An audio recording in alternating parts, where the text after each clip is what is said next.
मुंबई-पुणा हायवेवरून राघवची car सुसाट वेगाने धावत होती. आज तो एकदम आनंदी मूडमध्ये होता. तसा तो नेहमीच आनंदात राहणारा होता. पण हा आय.टी.मधला जॉब, कामाचं प्रेशर, टार्गेट यामध्ये कधीतरी वैतागून जायचा. पण आज खरंच तो खूप आनंदात होता. बऱ्याच दिवसानंतर तो 8 दिवसांची सुट्टी घेऊन घरी पुण्याला चालला होता. आई बऱ्याच दिवसांपासून मागे लागली होती. पण या कामातून काही लवकर वेळ मिळालाच नव्हता.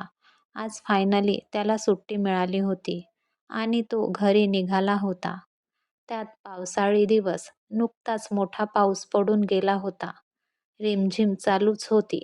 हवेत मस्त गारवा पसरला होता. जिकडे-तिकडे हिरवीगार झाडे दिसत होती. अधूनमधून डोंगरातून पाण्याचे धबधबे दिसत होते. आहा! किती प्रसन्न वाटत आहे, राघव मनात म्हणाला. खुशीत येऊन त्याने एफ.एम. ऑन केले. किशोर कुमारचे गाणे चालू होते. सोने पे सुहागा. आनंदाने त्याने शीळ घातली. राघव शास्त्री 28 वर्षाचा देखणा रुबाबदार सुसंस्कृत तरुण. इंजिनियर, मूळचा पुण्याचा. सध्या मुंबईत एम.एन.सी. मध्ये ब्रांच मॅनेजर म्हणून कामाला होता. पोस्ट मोठी. साहजिकच कामाचा ताणही मोठा होता. पण या कामाच्या धगधग्यातही त्याने आपले छंद जोपासले होते. त्याला ट्रेकिंगची खूप आवड होती. कामातून वेळ मिळाला की त्याला निसर्गाच्या सानिध्यात जायला आवडायचे. निसर्गाचे सौंदर्य पाहून तो भान हरपायचा. नुसता निसर्गच नाही तर त्याला एखाद्या कलाकृतीमधील सौंदर्य, संगीतातील सौंदर्य, एखाद्या माणसाचे सौंदर्य, ते शरीराचे असो वा मनाचे, एखाद्याच्या विचाराचे सौंदर्य पाहून तो नतमस्तक व्हायचा. त्याला सौंदर्याचे वेड होते. मनाना सौंदर्याचा भोक्ता होता तो. आवडते गाणे ऐकत अशा धुंद, प्रसन्न वातावरणात ड्राईव्ह करणे त्याला मनस्वी आवडायचे. मोबाईलच्या बीपने तो भानावर आला. एका हाताने स्टिअरिंग पकडत दुसऱ्या हाताने त्याने मोबाईल घेतला. नोटिफिकेशन आले होते. आपली आवडती लेखिका श्वेतल हिने आत्ताच 'तू माझाच ना' ही कथा सादर केली आहे. क्षणात त्याच्या चेहऱ्यावर स्मित उमटले. वा, आजचा दिवस छान आहे. त्याने आनंदाने परत एकद शीळ वाजवली. संध्याकाळी राघव घरी पोचला. फ्रेश होऊन आई-बाबांशी बोलून तो निवांत आपल्या रूममधील गॅलरीत इझी चेअरवर बसला. निवांत कॉफी पीत त्याने श्वेतलची 'तू माझाच ना' ही कथा वाचायला घेतली. मंत्रमुग्ध होत तो कथा वाचत होता. काय मुलगी आहे ही यार, तो स्वतःशीच म्हणाला. इतकं कसं कोणी छान लिहू शकतं? काय लेखन आहे, काय शैली आहे, हॅट्स ऑफ. भारावल्यागत त्याने ती कथा वाचून संपवली. संमोहित झाल्यासारखा तो बेडवर पडला. खरं तर त्याला वाचनाची प्रचंड आवड. लहानपणापासून त्याने अनेक लेखकांनी अनेक विषयांवरची अगणित पुस्तके वाचली होती. काही त्याला खूप आवडली पण होती. पण पण या श्वेतलचे लिखाण म्हणजे माइंड ब्लोईंग. त्याने मनातल्या मनात तिला दाद दिली. नेहमीप्रमाणे त्याने वाचलेल्या तिच्या कथेवर प्रतिक्रिया द्यायचे ठरवले. त्याने अतिशय उत्स्फूर्त प्रतिक्रिया दिली आणि मोबाईल बंद करून तो विचार करू लागला. किती सुंदर लिहिते ही. काही महिन्यापासून तो तिच्या कथा नियमित वाचत होता. कथांचे विषय, लेखनशैली, अचूक शब्दरचना सारेच अद्भुत होते. जसजसा तो तिच्या कथा वाचत गेला तसतसा तो तिच्या प्रेमातच पडत गेला. या विचारासरशी तो दचकला. नक्की तिच्या की तिच्या लेखनाच्या? त्याला नक्की कळेच ना. काही दिवसांपूर्वी कुतूहलापोटी त्याने तिच्याबद्दल काही माहिती गोळा केली होती. ती मुंबईत राहत होती आणि सध्या नोकरी करत होती इतकेच कळू शकले होते.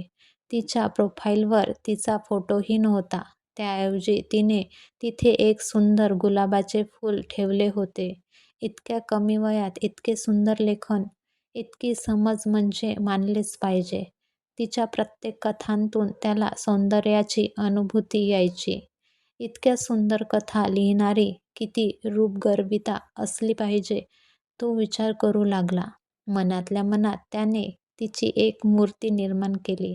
भेटलेच पाहिजे या रूपगर्भितेला एकदा त्याने क्षणात निर्णय घेतला. पटकन त्याने मोबाईल काढला आणि तिला मेसेज केला. "मॅडम, मी आपल्या लेखनाचा खूप मोठा चाहता आहे. मला एकदा तुम्हाला भेटण्याची इच्छा आहे. तुमचा प्रवास जाणून घ्यायची इच्छा आहे. तरी तुम्हाला भेटण्याची एक संधी मला द्यावी ही विनंती आहे." उत्तराची तो अधीरतेने वाट बघत होता, पण त्याला काही उत्तर आलेच नाही. तो हिरमुसला. पण त्याने तिच्या कथा वाचणे चालूच ठेवले. तिच्या प्रत्येक कथांवर तो उत्कटतेने त्याचा अभिप्राय द्यायचा आणि तिला भेटण्याची विनंतीही करायचा. त्यावर तिची छानशी प्रतिक्रियाही यायची. पण त्याच्या त्या प्रश्नाचे मात्र तिने कधीच उत्तर दिले नाही. पण म्हणतात ना, माणसाने मनातून एखादी गोष्ट मागितली की ती कधीतरी मिळतेच. तसेच झाले. नेहमीप्रमाणे त्याने तिची कथा वाचली. कथेवर अभिप्राय दिला आणि सोबत तिला भेटण्याची विनंतीही केली. दुसऱ्याच क्षणी मोबाईल बीप झाला आणि चक्क तिने त्याची विनंती मान्य केली होती. त्याला आकाश ठेंगणे वाटू लागले. काय करू नी काय नको असेच झाले. भेटण्याचा दिवस, वेळ नी ठिकाण ठरले. त्याची तारांबळ उडाली. इतके दिवस तो ज्याची वाट पाहत होता तो क्षण आला होता. तो मनातून नर्व्हस झाला. ती रूपगर्विता कशी असेल, आपल्याशी कसे बोलेल, तो गोंधळून गेला. शेवटी ठरल्या जागी ठरल्या वेळी तो पोहोचला. तिने सांगितले होते, "तू मला पाहिले नसलेस तरी मी तुला ओळखते." ठरलेल्या जागी पोहोचल्यावर तो उत्सुकतेने इकडे-तिकडे पाहत होता. तोच एक हात हलवून त्याला तिच्याकडे बोलावत होता. तो जवळ-जवळ धावतच तिथे पोहोचला. "मिनल तू? अगं तू इथे कशी? पुण्याहून कधी आलीस?" "मी इथे एका श्वेतल नावाच्या मुलीला भेटायला आलोय. पण ती दिसत नाही कुठे." "अरे थांब थांब, किती बोलतोस?" मिनल हसून बोलली. "तू ज्या श्वेतलला शोधत आहेस ती तुझ्या समोरच आहे." "काय?" राघव जवळपास ओरडलाच. "तू तू श्वेतल? अगं मग सांगितले का नाहीस इतके दिवस?" "घाबरत होते सांगायला." मिनल म्हणाली. "का पण?" राघवने अधीरतेने विचारले. "मी किती तळमळत होते तुला भेटायला. तेच तुझ्या या तळमळीतून, उत्कटतेतून तुझे प्रेम नकळत व्यक्त होत होते. माझ्या लेखनाच्या प्रेमात असणारा तू नकळत माझ्या प्रेमात पडला होतास. नेहमी तुझ्या प्रतिक्रिया वाचणारे मी, माझ्या लक्षात या गोष्टी येत होत्या. तुझ्यातला सूक्ष्म बदल या प्रतिक्रियांच्या माध्यमातून माझ्यापर्यंत पोहोचत होता. घाबरले मी. आपले कॉलेजचे दिवस आठवले मला. आपल्या ग्रुपमधील त्या हाय-फाय सुंदर मुली, त्यांचे राहणीमान, त्यांच्या घोळक्यातला तू एक. त्या मुलींचे माझ्या रंगरूपावरून मला चिडवणे, माझ्या राहणीमानाची केलेली टिंगल मला आठवली. त्यांच्यापुढे मी अतिसामान्य होते.